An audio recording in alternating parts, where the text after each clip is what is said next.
One sentence tossed back over a shoulder as a joke would follow a 19-year-old bass player for the next 40 years, long after the man he said it to was gone forever. February 2nd, 1959, the Surf Ballroom, Clear Lake, Iowa. 11 o'clock at night, and the thermometer nailed to the ticket booth read 18 degrees below zero. Junie Talbot was 17, wrapped in her father's old canvas coat, working the coat check line because the surf paid $1.10 a night and her family's herd had lost 6 head to the cold that January. She had watched 3,000 kids pour through those doors, sweating off their jackets, to a bill that read like a dream. Buddy Holly, Ritchie Valens, the Big Bopper. A skinny sideman named Waylon Jennings, playing bass because Buddy had hired him just weeks before, right off the radio station in Lubbock. Junie didn't know any of their names yet when the tour bus rolled in that afternoon, windows frosted white on the inside. She only knew the driver had to be carried in, frostbite in his feet, the story went, from a heater that had died outside Ironwood, Michigan, 4 days earlier. She knew because she'd brought him coffee. "Bless you," he'd said, hands shaking too hard to hold the cup. That's when Junie understood this wasn't just a show. It was survival, set to music. Her own father was out past the county line that same week, breaking ice off the stock tank twice a day, so the last of his herd wouldn't die of thirst on top of the cold. 6 head lost already meant a debt that would follow the Talbot farm into spring. $1.10 a night wasn't much. But Junie had learned to count it anyway, coat by coat, the way her father counted cattle. The winter dance party tour had been a disaster from the first night. 24 shows in 24 days, strung across the upper Midwest in the coldest February anyone could remember, and the booking agency had sent one bus with a broken heater and never fixed it. The drummer had frostbitten toes.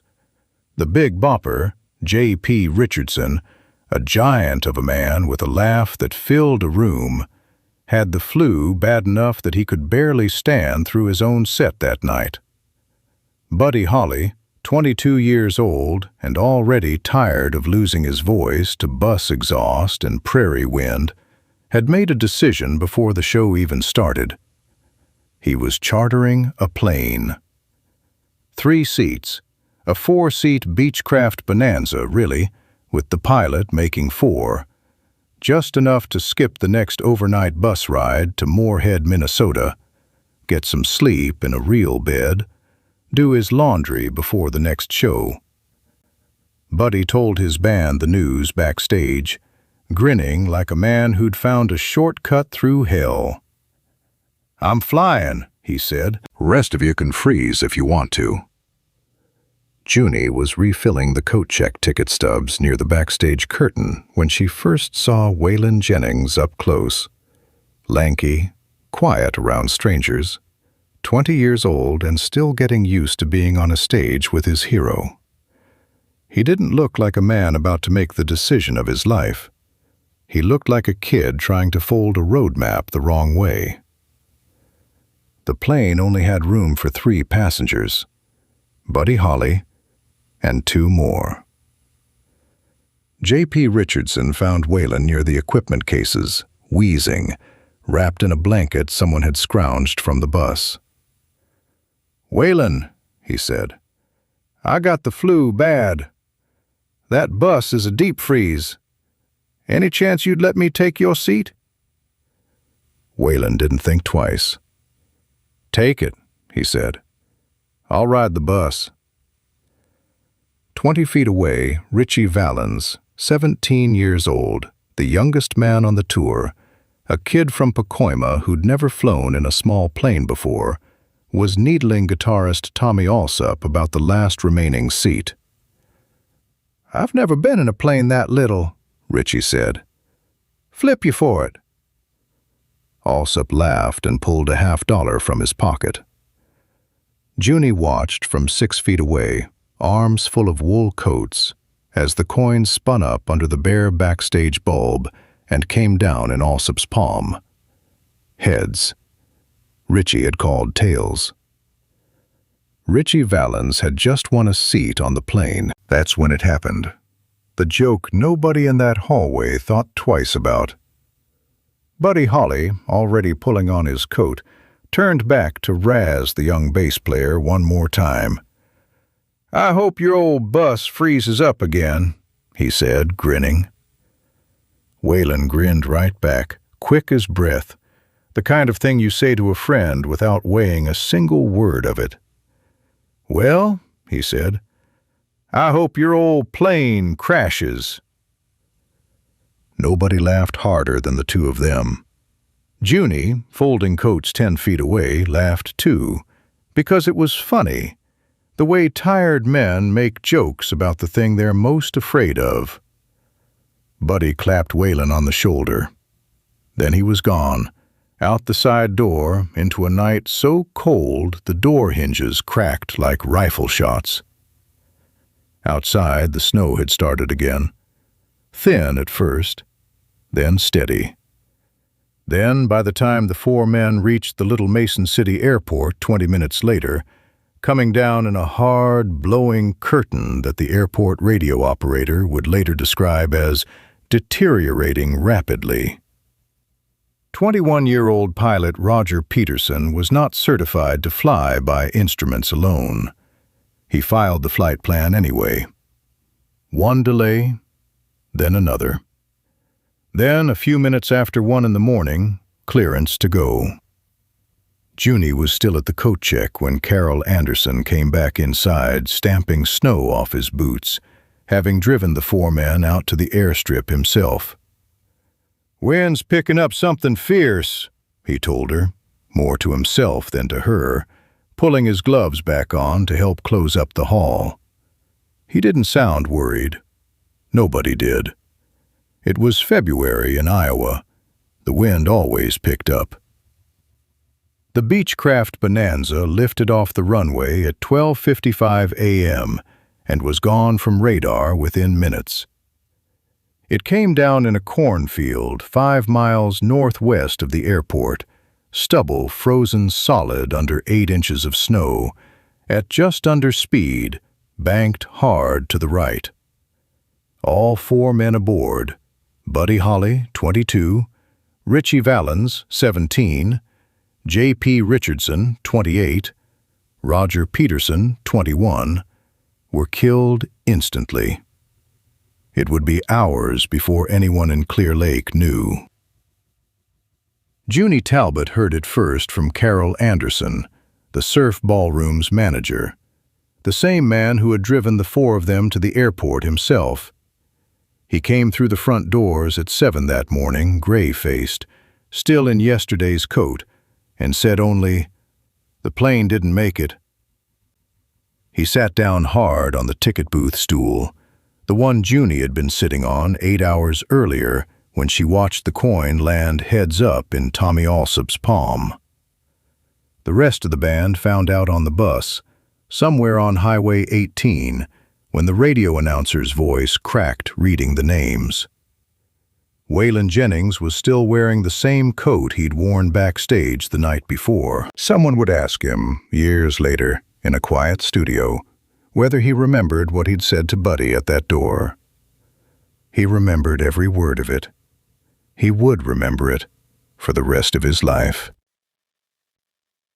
Waylon Jennings did not perform that night's scheduled show.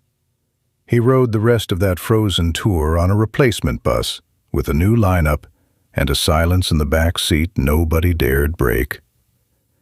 He was 21 years old, and he had told the truth about something he never meant to say true. For years afterward, people close to him noticed it, a flinch whenever someone made an offhand joke about danger, about crashes, about tempting fate out loud.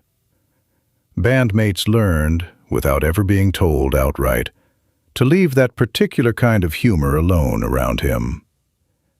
He carried it into Nashville, into the outlaw country years, into the fame that eventually made him one of the most recognizable voices in American music. In his 1996 autobiography, he wrote about that hallway in Clear Lake plainly, without asking for sympathy. The joke, the coat, the door swinging shut in the cold. "I've thought about it a lot since then," he said. "It's one of them things that don't ever leave you." Junie Talbot never met Waylon Jennings again. She married a mechanic from Mason City 2 years later, raised 3 children 11 miles from the Surf Ballroom, and worked the coat check there on and off for another decade, folding wool coats under the same stage lights, until the dance hall crowds thinned out and the big touring acts stopped coming through. She kept one thing from that winter without ever quite deciding to: the ticket stub from the show, folded soft in a cedar box, the ink gone the color of weak tea. She took it out every February 2nd, set it on the kitchen table next to the radio, and let her children ask why, until they were old enough to stop asking and just listen. The Surf Ballroom is still standing. It never closed. Every February, on the anniversary weekend, it fills again. A tribute concert now. The Winter Dance Party. The same stage, the same maple dance floor worn soft at the edges by 60 years of shuffling feet. Musicians who never met Buddy Holly play his songs to rooms full of people whose parents weren't born yet in 1959. 5 miles northwest, the cornfield is still a cornfield. A farmer plows around it every spring, careful of the small patch where a steel sculpture, a pair of oversized black-rimmed glasses, and a row of silver records has stood since 1988, paid for by a fan who walked the half-mile access road from the county highway because there was, for decades, no proper path at all. People still make that walk in every kind of weather. Old men in Buddy Holly glasses, teenagers who found the story on a record sleeve. A few, every year, who never say why they came and don't stay long and drive off again with their collars turned up against the wind.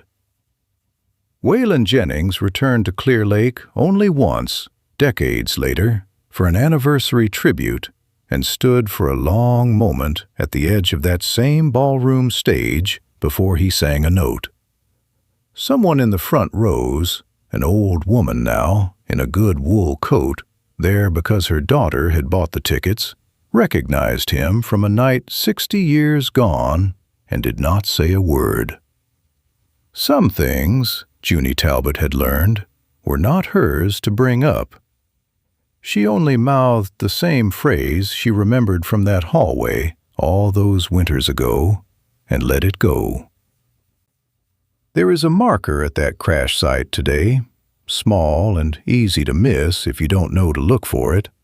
A plain iron plaque placed by the farmer who owned the field, listing 4 names and 1 date. No poetry on it, no verse, just names and February 3rd, 1959, and the quiet understanding of everyone who stops there that words spoken in a hallway, in a hurry, in the cold, can outlive the men who spoke them by 70 years and more, and keep on outliving them still. Waylon Jennings spent the rest of his career choosing his words with a care that people who knew him young found almost startling. Never joking about danger, never wishing bad luck on a friend, even in play, not once for the rest of his long life.